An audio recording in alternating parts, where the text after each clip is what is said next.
Hero Club presents Los Ingobernables de Tokusatsu. Welcome to Los Ingobernables de Tokusatsu, episode 78. It is getting closer and closer to not just the 80th episode, but we're getting closer to that real milestone, episode 100. I am your host, Wheelchair21, one of the co-creators of this podcast, and joining me for tonight's episode in our continuation of the March Metal Hero Madness series is the other main member of the group, Soundout12. Hey, it's Metal Hero March, and Metal Hero March is about metal heroes. Mostly space sheriffs this time around, but then if we do Metal Hero March next year, it'll probably be about the actual television shows and the other various metal heroes like Just Beyond, Spielbahn, Jiraiya, so on and so forth. Kabutak. Yes, Kabutak indeed. But joining myself and Soundout12 is the fifth member of the podcast, Visible Ninja. Numero 5. You mean Cinco. Cinco. What is this? No hablo inglese. But yeah, no. We are here tonight. We are going to be mostly talking about, obviously, the Gavan movie for Metal Hero Madness, or March Metal Hero Madness, which, came out back in, I want to say, 2012. I always think it's 2013 for some reason, but then again, confusions and dates. Weird thing is, once you get to 2011 to 2013, I start mixing dates up and years up. But yeah, for our lit lift, we're going to be opening up with us just talking a little bit about the premiere of Power Rangers Beast Morphers, episode 1. Now, by the time this episode airs, 2 will already have aired earlier this morning for those listening to the podcast, exactly when it goes up on the YouTube channel, or wherever you're living. It might actually be a little bit later, but on the East Coast, it's 8 in the morning now rather than 12 noon. Which is why the ratings are lower. There's no trend of the franchise dying. Everyone needs to shut up. I don't really know. But overall, though, I think the 8 morning slot is kind of rough. It's like a rough Super slot. Super rough, because that's a death slot. Yeah, by today's standards, 8 in the morning is a death slot. Like, as a kid growing up, if you were on the 12 o'clock slot, it was a death slot growing up for the 90s kids in the early 2000s. Now 12 o'clock is actually not a death slot. 12 o'clock is actually prime time on Saturday. Yeah, but you get what I'm saying, right? Like, back when we were growing up, everyone was out of the house by 11. Now, right, but now they're people still at get home. up later now. Exactly. So, with the Beast Morphers premiere, it took a huge change in difference in approach than Go-Busters. Like, it's not a straight adaptation. There are references there, obviously, even by the visual scene on the series, not just by them saying, oh, yeah, this is Go-Busters footage. Like, they literally were, taking parts from Go-Busters that they only used in, opening sequences and, promos and, tried to work it into. And a couple shots from Megaforce. Well, yeah, because then they used the actual overhangs of the city of, Uckland and all that shit. Yeah, and there was, people in a park, and I'm like, I've seen that shot too many times. Yeah, no, but what I do think is smart, though, is that they really tried in this episode without, I guess not really spoilers, because everyone's seen it by now. But, the best way to explain it is, they took the concept of what Go-Busters was as, a government kind of thing, made it actually a bigger, better, flushed-out idea, and they actually tried to give an explanation on how the technology would have worked in Go-Busters for the American adaptation, even though the shows are completely different in that regards, or somewhat similar too. It's one of those things where it feels like an adaptation, but it also feels like it's automatically its own entity, just using a lot of the source material. Part of that helps with the fact that they had to build new props and costumes, so therefore they got to use them more. Yeah, because with this show, instead of, Messiah being a weird interdimensional being, it's straight up some kind of just self-aware program / virus.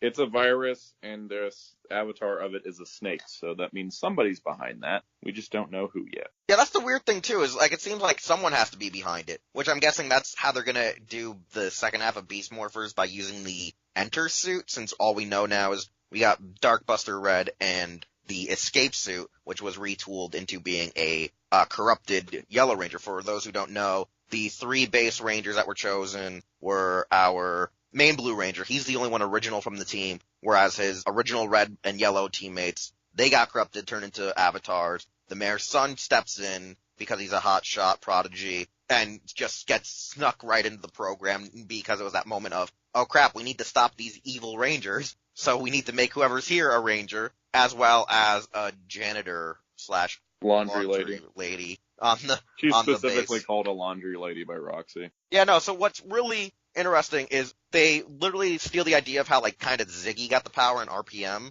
and they were like, well, no one else is here, boom, I gotta do it because these avatars are gonna go crazy in the base because, Evox is already in the base. Which I think someone's a mole.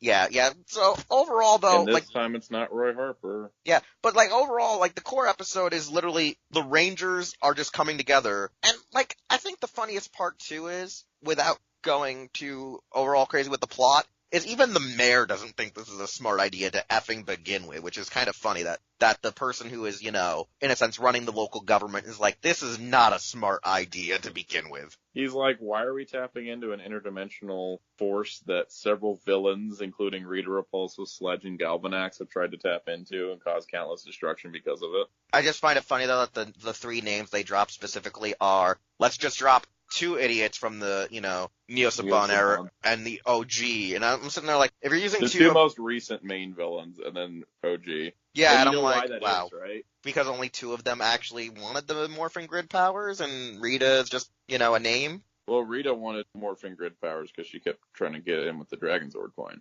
Yeah, sort of, but like it wasn't. But as the other big thing as a plot. too is that he mentions like across dimensions, and we pretty much know that Dino Charge, Ninja Steel, and then Mighty Morphin through Jungle Fury are three different timelines there. Yeah, like that's the weird thing. So like, I don't know what else to say about the story and plot because it's a pretty simple, straightforward kind of. You get no there was a swords, lot you of get basic good action. intrigue, and there was an important detail which is called explanation. There is no, head on the wall that says there's a simple explanation for that, and then he gets cut off by an explosion because we need an action sequence. Like, there is legitimately, like, explanations for almost everything that happens. It's like, here's science people that work at Grid Battleforce, and they know what they're doing, and so let's have them explain what they're doing and what it is we're doing here and why anything is happening. And that's a very important detail of Power Rangers that has been lacking for like 8 years now, is explanation of anything. And not to mention, actual solid action. And budgets. Yeah, because the fights we saw in this first episode were leagues above what we saw in, Ninja Steel and Super Ninja Steel. Probably because they could afford to have EMTs on set this time, so. Probably because part of their budget wasn't taken away to market a movie. Yeah, exactly. And also because Hasbro's actually putting money into this. It's very clear by the fact that there's a limo that they use. Yeah, they sprung for a limo, man. They even sprung for a building they used. And filled with people. There's like people at the base. It's like there's a massive amount of people in this show.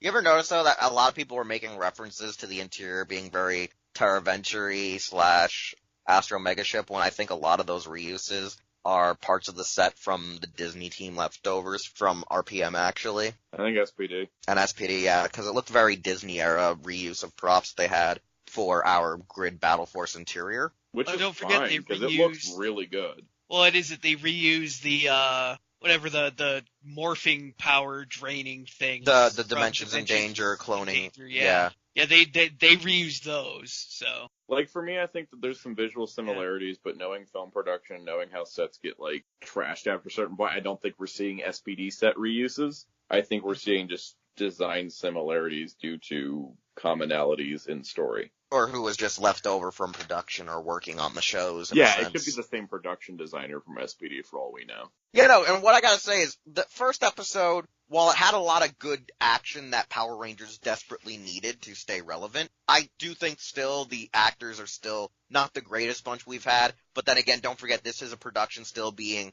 like, overviewed and kind of hands-on Saban era, so I'm not expecting it to be leagues upon leagues of improvements right away. So, but also, we gotta remember this weird. is the first episode. Oh yeah, true. The first episode of any show doesn't have the strongest acting, because the actors don't know their characters yet. Like, they're still getting into the groove of things. Like, the thing is that, like, Ninja Steel started out with some terrible acting due to poor directing, mostly, I think. There's a lot of terrible acting in the first few episodes of Ninja Steel, and it stayed that way for the entire show. But then you get other shows like SPD, where there's some really bad acting in those early episodes, but once they get into the groove of it by, like, episode 5, things start to pick up and are pretty good. So I think with the acting, I think we just got to see where it goes. And a lot of it comes down to direction, because there's been, like, good actors on Neo Saban seasons that just got really poor direction. Like, Andrew Gray is seen as this, like, oh, wow, he's a terrible actor. It's like, no, he was told just to give no emotion in anything he was doing and just be stoic and blank the whole time. Well, when you meet him in real life, he's like a super like geeky kind of dorkish kind of guy that likes to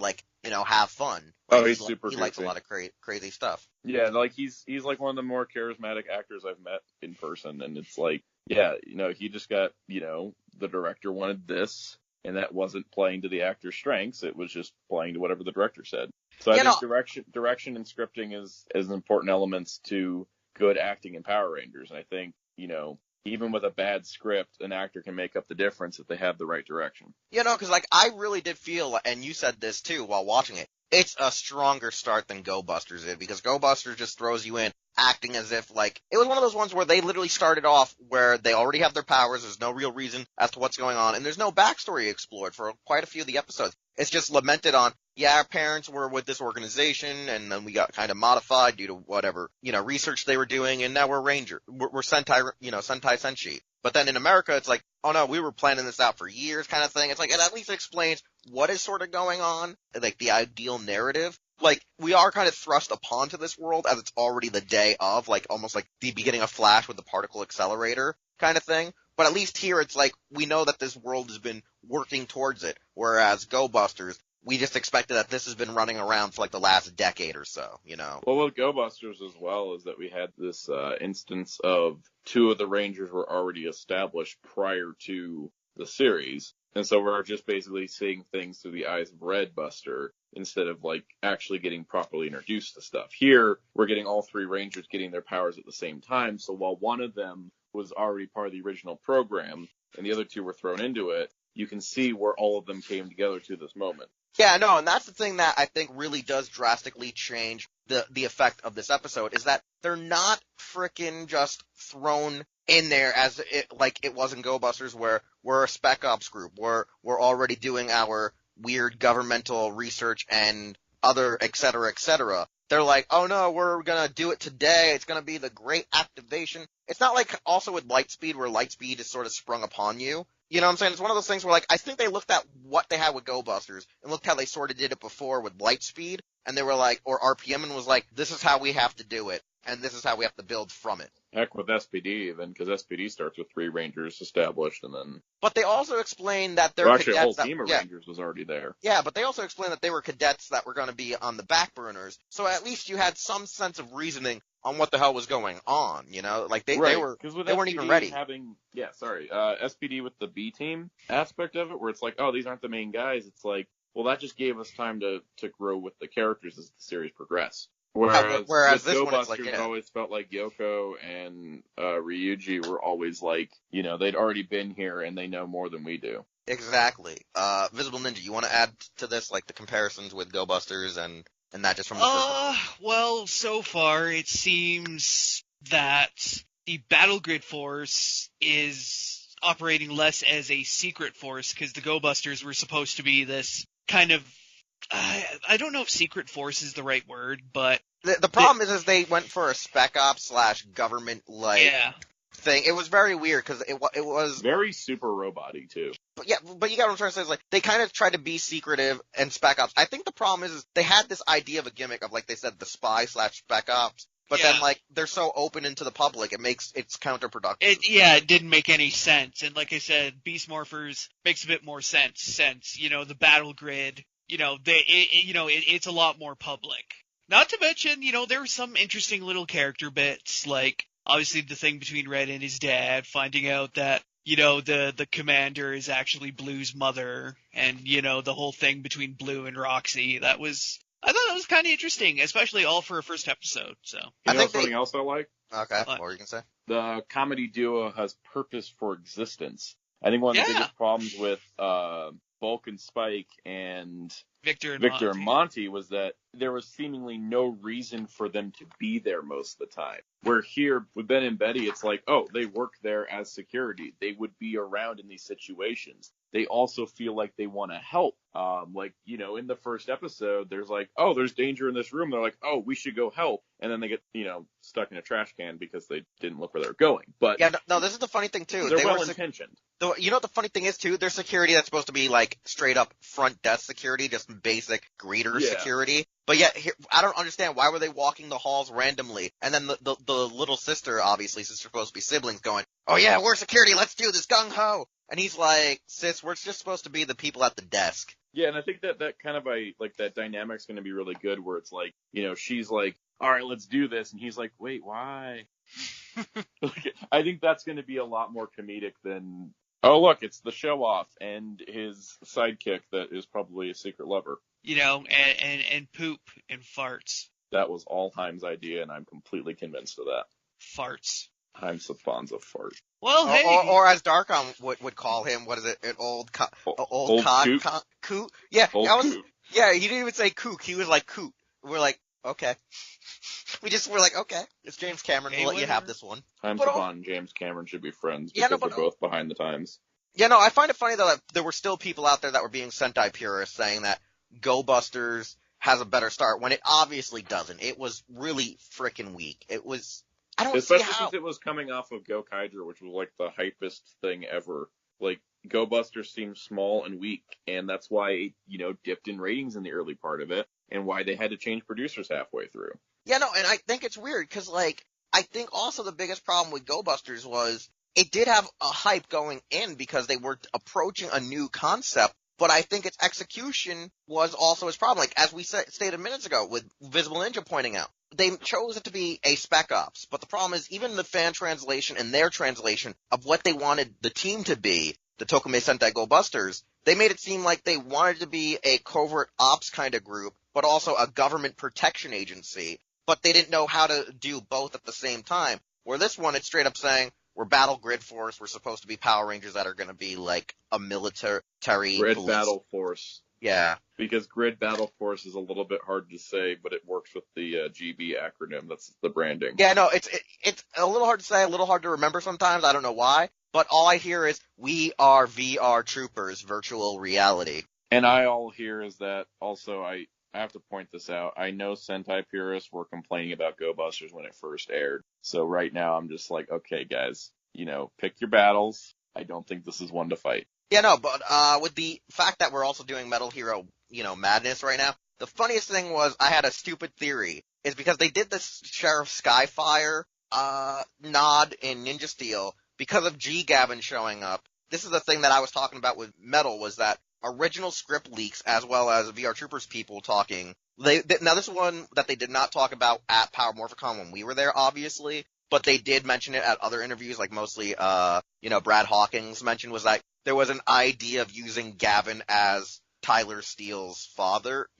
Tyler Steele is the father, right, Metal? Or was Tyler's? Tyler was the father. Yeah, Tyler was the father. There was the idea of that Tyler's father would be using the Gavin suit if he ever materialized in future episodes or seasons. That's allegedly what the rumors were. Like they stated, because they remember seeing like a silver suit on set, because that's whatever they got, I guess, from Toei. And the only silver suit that matches, because they said it looked like, because the way that Brad explained was it looked like his suit. And the only other, silver suit has to be Gavin, whereas the silver suit G-Bon would not have made sense. You could maybe have stated G-Bon as like a prototype Beetleborg, but you couldn't really, equal G-Bon equals Gavin kind of thing when you put two and two together of early talks of what they were stating was going to happen before they knew they were canceled. Ironically, too, this movie that we're discussing today was being promoted by a crossover with Go-Busters, which is what exactly. We're now. That's why it's a good timing of, happy coincidence of us doing the G-Gavin movie or the Gavin movie with the Go-Busters / Beast Morphers premieres, because, it's like, we had Skyfire due to Ninja Steel. Does that mean we're going to get G-Gavin now? Skyfire was because laziness. They could actually do something really cool with Gavan Type-G in Ninja Steel, and it would be nice if we actually got a human actor cast for him. Because that was the one thing that was also, rough about Skyfire, was that he was just, another faceless dude. And it's okay, but, no one can connect with that. The only dumb reason I heard the Skyfire thing was done wasn't just because of laziness, but was because Grandmaster Saban was like, I like the Metal Heroes too. Let's make a reference to VR Troopers / the Metal Heroes. Everyone was like, it's not a good idea. I'm gonna do it anyways. Write it, Judlin. Yeah, that sounds about right. I believe it.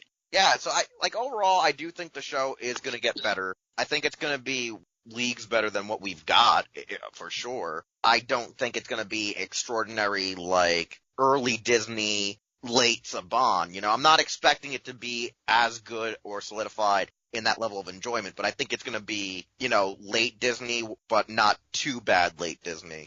When I mean described this when we first watched it, but it feels like to me like the last 8 years never happened, and we just kind of jumped from the same quality of RPM to now. Like, it feels like the show just picked up again right after RPM and not worried about the quality dip that we had for 8 years. Like, it's weird. Like, I see what you're saying by quality dip from RPM, but I don't know why. Beast Morphers, though, gives me a weird Jungle Fury vibe, and I don't know why. And that's what I mean. Like, Jungle Fury is right before RPM. Like, that's... Yeah, they have around the same budgeting for, say, you know, guest actors, for set design. Like, remember, Jungle Fury didn't have that many sets, but, like, one of them was that freaking martial arts temple that Daishi and Camille lived in. Like, that thing was elaborate. Not to mention that whole loft in the pizza place, like, that's some elaborate set work. It was. Like, that's the stuff we didn't get in the Neo Saban era. Like, the closest we got was during Power Rangers Classroom. New Zealand government kickback, where they, you know, had the giant T-Rex head,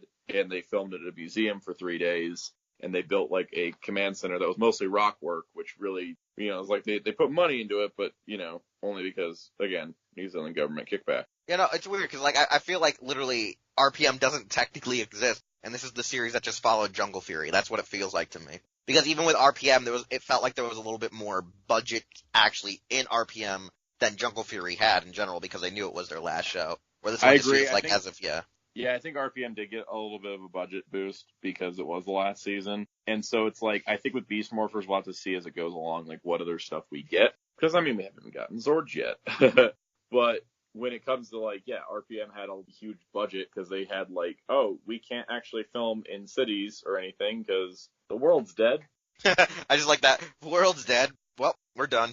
It's over, Cam. We can go home now. So, show over. Yeah, so anyways, like I said, by the time you hear this episode, you've probably already seen 2. You maybe can talk about it with us in the comments below, or just hit us up at the Hero Club social media, you know, Hero Club for Life, Facebook, Twitter, yada, yada, yada. You hear it every week in the outro. So let's move on to our main Spotlight review. As Mucha reminded me, when we do Spotlight reviews here, we just don't call them Spotlight reviews. It's been a long time since I heard that phrase, because I myself forgot it, because Mucha hasn't been around to remind me. The Lit-Jit reviews. Yes. We finally remembered the name of this segment, Lit-Jit Reviews. You hate the pun, I know. You hate the pun. You hate it's Neo Saban bad. No, this is like 90s level bad. This is like TMNT bad.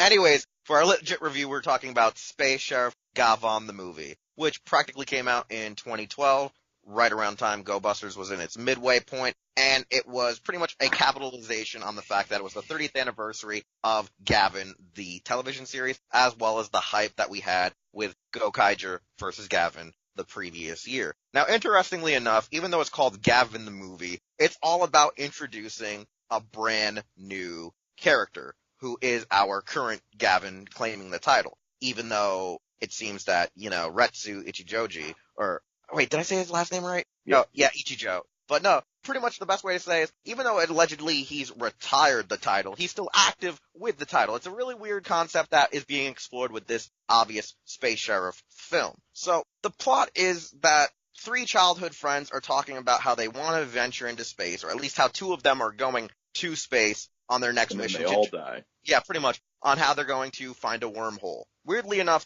the 2 men, which is our main character, Geki Jumonji, and his good friend Toya, are the 2 that get sucked up, while their weird love triangle friend, Itsu Kaiwa, played by Ataki Yukari, stays on Earth, wondering whatever happened to her friends, thinking they've been dead for years, until the agencies that she works for gets attacked by freaking space aliens, and she's rescued by none other than our new Gavan Type-G, who is revealed to be her long-lost friend, Geki. Now, the plot pretty much goes around with the fact that Geki isn't really supposed to have this mission, but he really fights hard to take the rights and reins to protect Earth and investigate more, due to the fact that he's still a fresh new space sheriff, even though, you know, technically the ones who should be checking out are our new Sharavan and Shider, played by Geki Violet, and obviously Kamen Rider Birth. They're both Kai Hyuga and Shu Kurashima, who we'll be looking at more next week in their spin-off films. Now, in this case, Geki gets to do the mission, be the head of it, and he also is trying to figure out why they're going after Itsuki and the actual SARD, I guess you would say airbase / their version of NASA, Japan's version of, I guess, NASA in this timeline. And she slowly finds out that it has something to do with a meteorite that they were already exploring back in the day that led to Toya's exploration to look for wormholes, while Maku is somehow rising back from the dead. Now, the weird thing about this is, the way that Maku somehow is coming back is, Dawn Horror himself is kind of like Great Shocker Leader, where you may destroy his body, but his spirit remains, and Dawn Horror still has descendants and followers still out in the universe, such as Zanvardo and Witch Kill, who are supposed to be, in a sense, embodiments of the despair and hatred for their obvious, references to the past, where Zanvardo is obviously a reference to Dawn Horror's son, and Witch Kill is supposed to be a relative of Dawn Horror's actual baby mama for his son. It's a weird story, especially since his baby mama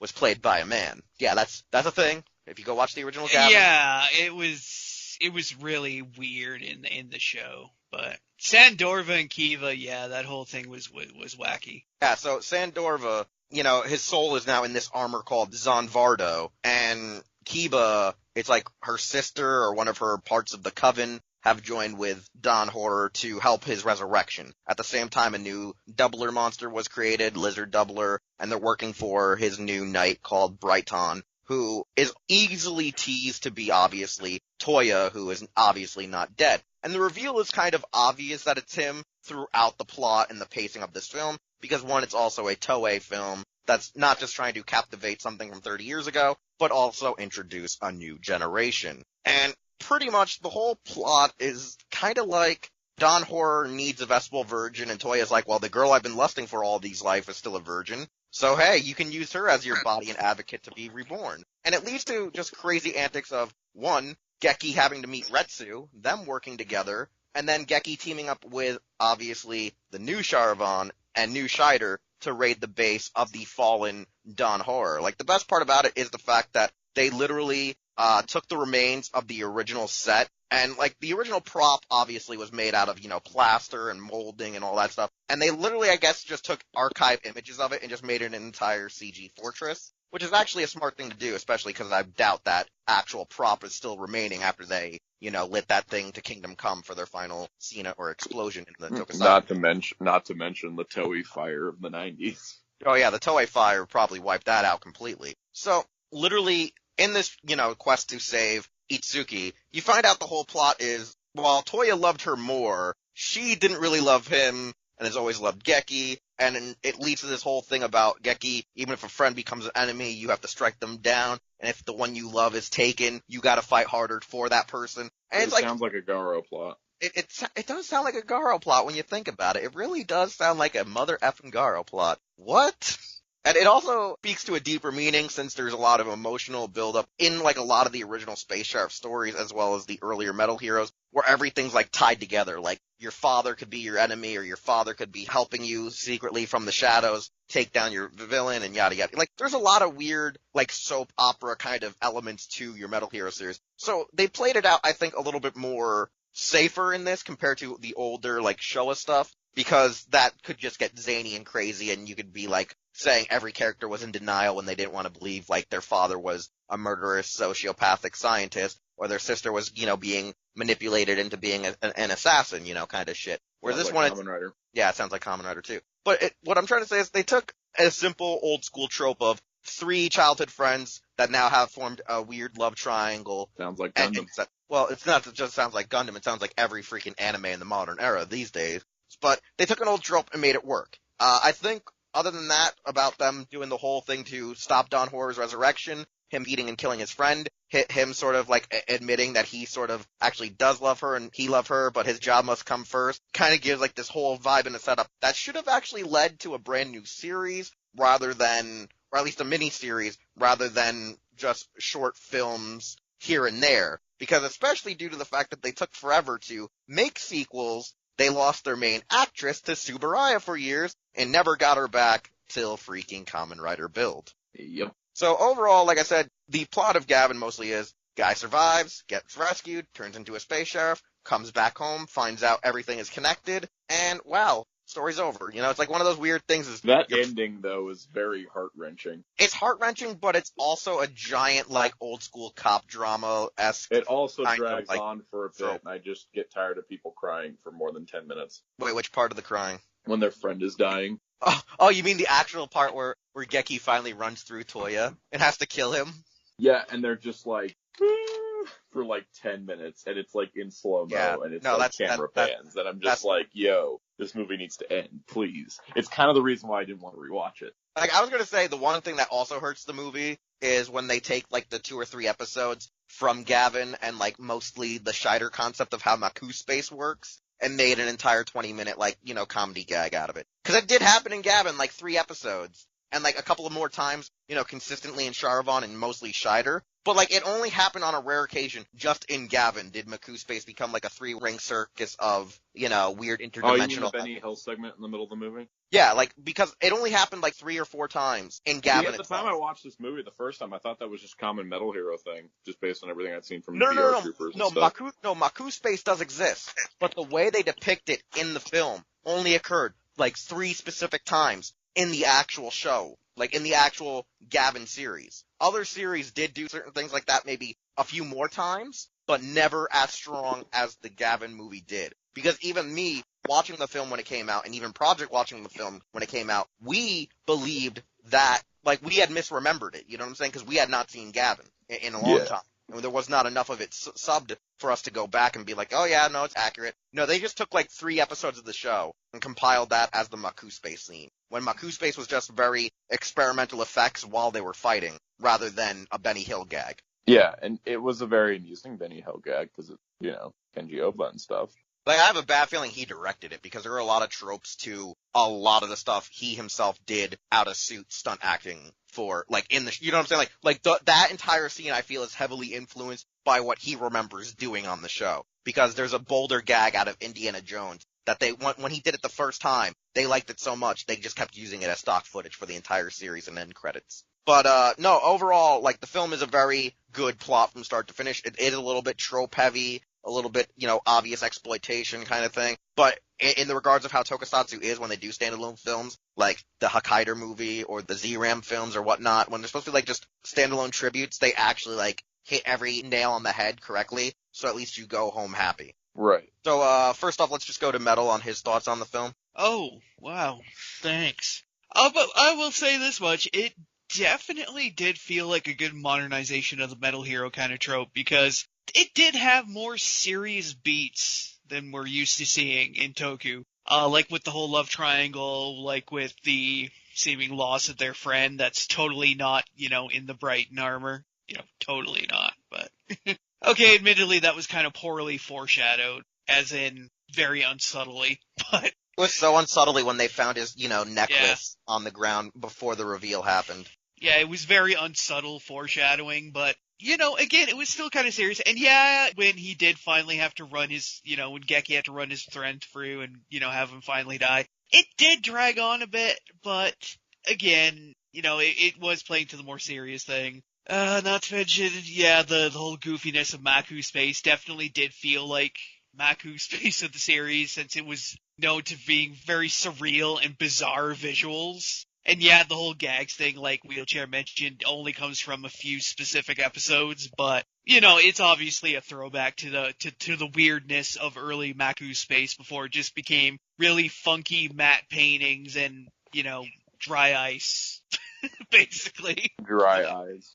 No, it wasn't also matte paintings. What they did was they did a lot of, like, the, I guess you would say, typical, like, after image techniques. Like, for anyone who's, I think the best is for Sound Out, since he's seen Jetman and Liveman the most. It's like when they would do the flip from one screen but then appear just in a mere second on the other side, like, slashing them. Like, they do a lot of that stuff in Maku Space, in all the other versions of the variations. They did a ton in 5-Man. Yeah, like, before, like, Sentai used it, a lot of these ideas and styles came directly from Metal Hero, especially when you look at the one-on-one fights that lead to them actually sliding down the mounds of the quarry hillside area. Yeah. Oh god, yeah. And I also liked, like I said, the sort of passing of the torch, I guess you could say, between young and old. Between, the master that is Kenji Ohba and, the new blood. It was kind of appropriate, and it was good to see the two of them fight there by the riverside. So, and not to mention, I like that they actually brought back the original, commissioner of the space sheriffs, even though he's significantly older now. Thought it was kind of cool, and I love that, they still gave the new Gavan a bird girl, from Planet Bird, just like Mimi from the original, which is kind of cool. And she was Suzuka Morita, which I liked because, she was Konoha, and I like her. So. All right, Sound Out, you want to add to this before I throw it over to the mysterious challenger that appeared? I definitely like this movie a lot. It's got some really cool stuff to it. One of the things with the passing the torch thing is that at the time it felt wonderful, but then Kenji's Ohba's Gavan keeps showing up in the Space Sheriff and Space Squad movies. So I'm like, did he pass the torch or is he still around? He hasn't really transformed though, which means they did significantly remember to stop, him from transforming. He still shows up and he's the new commander in some of the more recent stuff. He was a total jerk in Superhero Tyson Z though. I don't know what happened there. No, but the one, I will admit, they did take him away from using Gavan as a suit, but he's still obviously around, the heir apparent, it's kind of why still do we need to keep leaning on his shoulders, I guess what you're saying is? Yeah, it's him also becoming the commander after, I think the original commander's actor passed away. Yeah, I think he either died due to pneumonia or cancer. Yeah, well anyways, he's gone, so I think, Ohba taking over his role is also a passing of the torch kind of thing too, so that works as well. Yeah, the only other thing... Don't have him be Gavan again. Yeah. I think he's done it once since this movie. I don't even think he transformed since. I think he just brought his original actual laser blade that you only saw in the first half of the original series. He had that in the first Space Squad, okay. In the first Space Squad, he brought back a weapon that a lot of people forgot he even had because his original laser blade had a different hilt. It looked more original presented. You know what I'm saying? It had he had a striped hilt. Is that? Yeah, I think it is. Projekt, the mystery challenger. It's Projekt. Yeah, no. Because here's the thing: in a lot of the newer films, they used the actual version he had, which was obviously his actual striped laser blade. The original one was a stony hilt with these weird wings coming out of the side that almost look like serpent heads, but I think they're supposed to be wings on both sides. And what happened was, in the episode that Mayuchi guest starred in, his blade broke, and Mayuchi, who's supposed to be the super version of a space sheriff who doesn't even need his suit, gives him his laser blade saying, hey, I'm retiring after this, so you take my blade as your I don't graduation. need a suit, because Toei ain't paying for an episode 1 off episode 1. Yeah, but no, seriously though, Mayuchi is about one mission out from retirement, and then just gives him his suit. Not his suit, but his sword, because his was destroyed in the battle, and then it was reforged. Wheels, just to add to your point as to why he's still around, is because just in case they fuck up, they can always just have him go back into the suit. Or if he pulls up, hey, I'm gonna retire at a young age, like Geki Violet obviously did, and now they're gonna have to bring back the original Sharavan / Spielbahn to probably be Sharavan in all the future films moving forward. Wait, Sharavan is Spielbahn? Dude, they're the same actor. I had no idea. I said this to you the other day, when I was giving you my theory on why if Spielbahn returns, you have to have it be his son, so Sharavan can be Sharavan. Why do you seem surprised when we almost had drafted 4 Mayuchi characters in the draft? Yeah, why do you think, when Mooches picked Spielbahn, no one picked Sharavan, because Spielbahn is the superior Sharavan, even though Toei thinks that it was a dramatic failure. Toei's weird. I didn't think they'd use, a lead actor twice like that. That's unusual. No, they literally straight up, how it was with Mayuchi being, Big One and Zubat and Kamen Rider V3, they were they really had a lot of faith in him, and they made him Spielbahn. Well, yeah, it was Mayuchi, it's different because when he Explain it. Go ahead. Well, because it's when he was Kamen Rider V3, that's him in Kamen Rider. When he's Zubat, that's Zubat. When he's Ao Ranger, he's Ao Ranger. When he's Big One, that's a disguise.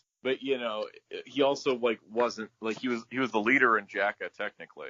Hey, Sound Out. I'm gonna give you a B+ for the reasoning, but yeah, I call bullshit. Yeah, no, it's one of the few times where in this franchise, yes, they did double up. They did significantly double up. He was a reliable actor, right? Mm-hmm. So It's just like usually the lead isn't the one that they double up on. True. Because, like Sentai's had a few actors double up as Rangers, but they're never. It's like they've never doubled up a Red. Well, you know what? If somebody's listening to this podcast, that means they're gonna have that idea at some point. No, they usually don't. I think with Metal Hero, it was one of those ones where I think they just got away with it because they didn't want to cast him as anything else but a Metal Hero. Even though you see him for a minute in the Charavan Next Gen, which we'll be talking about next week, he's that good of an actor. Like, he was that good of a stunt and, actor to do both. And he was a draw. People wanted to see him. Yeah, back then he was a draw. Like, you know what I'm saying? Like, that's why they were like, fuck it, let's just do it that way, Plus, technically, Metal Hero has, like, a bunch of branching timelines anyways. Well, after Spielborn, of course. But, no, that was the thing. But I've lost where my train of thought was, where we were starting this conversation from.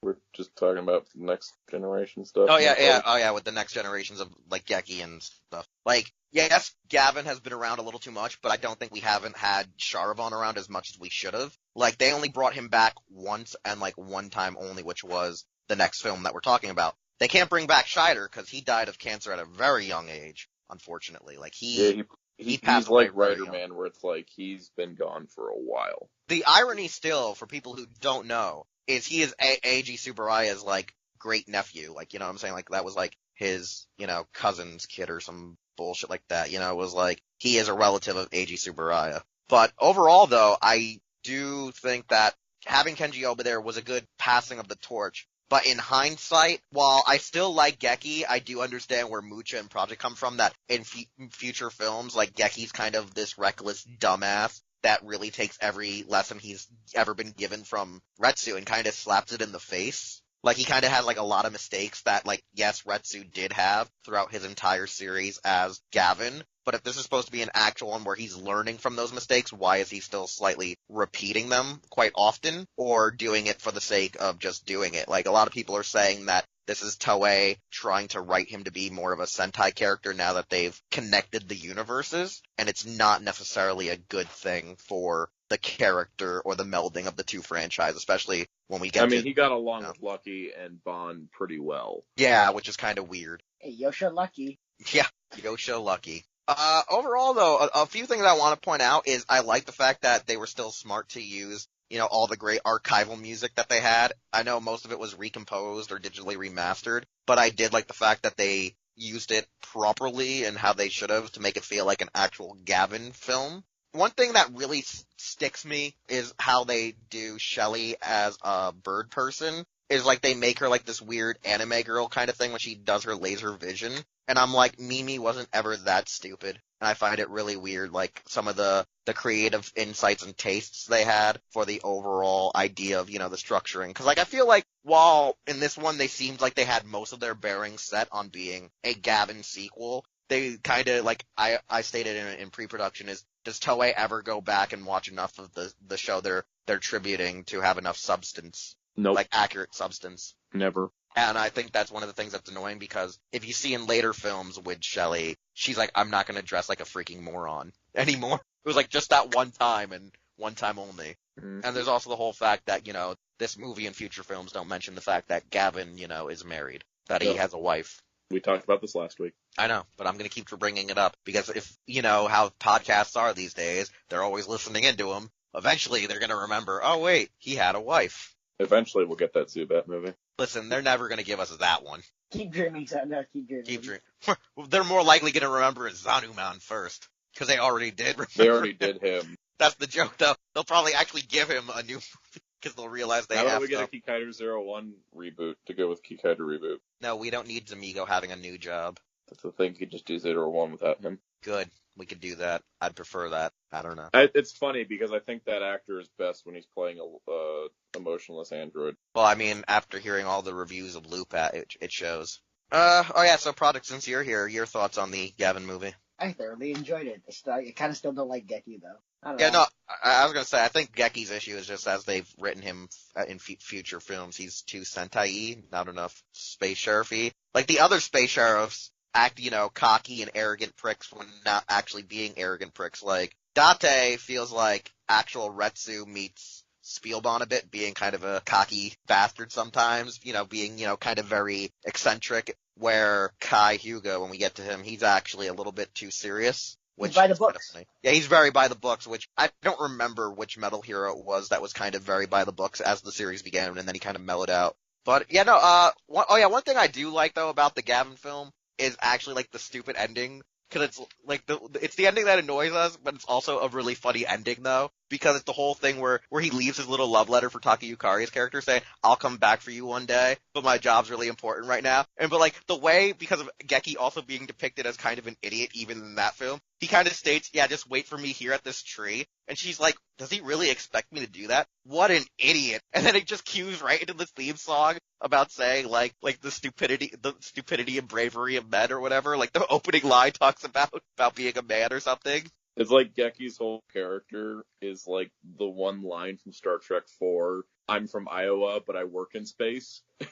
That's Geki's character. One funny thing that they did do, which I found kind of funny, because like I did know Gavan had a relationship with obviously his partner Mimi, but when they had like this weird inkling, because like I thought like this is the funny part, I always assumed that Shelly's little micro crush on Geki is forced by the time we get to Space Squad, but it was slightly just like hinted at in the Gavan film, but then just brushed off when she was like so happy that like, oh, I don't think he really loves her, because he was like, oh, my friend Toya loves her, but he didn't know that she never wanted Toya and wanted him, so he never pursued her kind of thing. It was like that thing for respect for his other best friend. Like at least they had some liberty in hindsight that when you look back, you're like, okay, Shelly having a crush on Gavan isn't too out of the norm. It wasn't like just like, oh, we're making her have a crush because, you know, the original Gavan's partner liked him. I'm like, oh no, it's actually like apparent, kind of. So it's not just so out of the blue.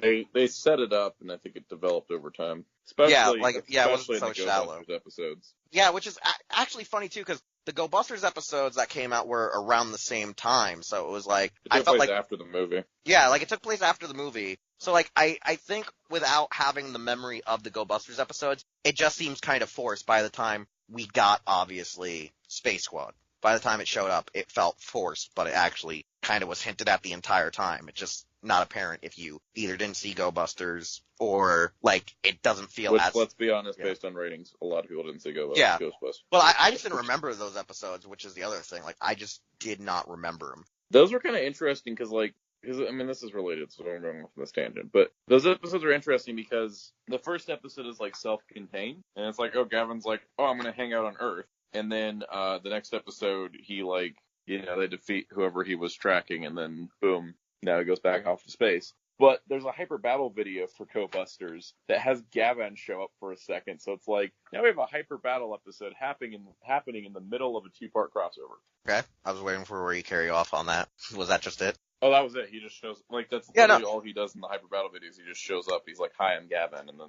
Yeah, no, like one thing that I find funny is that they keep inkling that they wanted to do like a Gavan show. Like I think they really wanted to, but I think at the time they had no idea of, hey, maybe we could just take a deal to Amazon or Japan Netflix. Well, it just wasn't a thing back then. Yeah, I think they just didn't have that idea. Original streaming programming was not a thing. There was no Amazons. Like, I feel now would be the time to strike if they want to just do a Metal Hero series about the 3, you know, current next-gen spacecrafts, even though they don't have, you know, Sharavan. You can still just go and recast if they really want to do it. You know what they could always just do, right? Just kill off the new Sharavan. Like, so he gets assassinated by the fucking... What's that fucking the new syndicate? Genmaku. Right? You mean Genmaku from the Space Squad films, right? He gets taken out by them, and then they have to replace him. And there you go. Boom. Done. Yeah, that would work. Just off-screen. Kill him off. He's retired. He's basically dead anyways. He's dead to us. Yeah, so overall, the film's alright. Metal, you got any last words?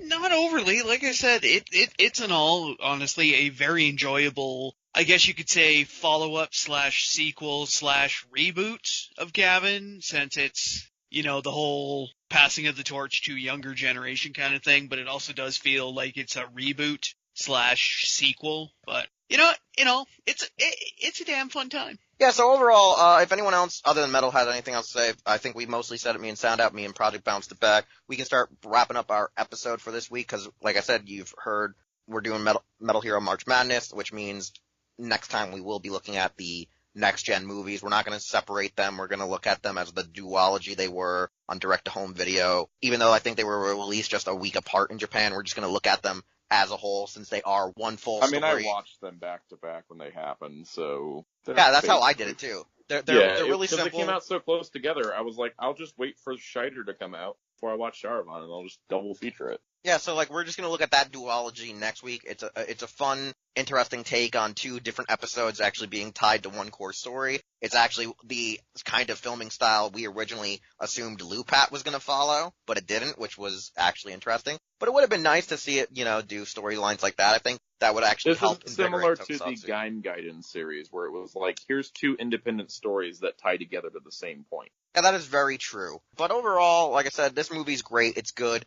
Me and Santa did joke, I think, in pre-production and in the episode, it is harder to watch the more time you see it over the years. Like, for me, I think it's more apparently harder to watch once you've seen the original Gavan. Like, there's more things that start standing out as going, okay, someone did not go back and watch the source material as usual at Toei. So it does stand out like that. And there are just parts where, because I guess the film is so straightforward with you, it is a little bit harder to watch just because of how in-your-face predictable it is. Even if you haven't seen it in, like, say, 5 months, a year, 2 years, you're eventually going to be like, oh, it's all coming back to me after, like, just 5 minutes. It's a very straightforward movie, and it's not very deep, so rewatching it a bunch of times doesn't give you, like, a new experience each time. It's not one of those movies. I think it only gives you a new experience if you've gone back and watched Gavan. If you haven't seen it. Yeah, it's that, or if I saw it on a movie screen, that would be a new experience, but otherwise it's just going to be the same as it's been before. Like, it's not a deep enough movie. Like,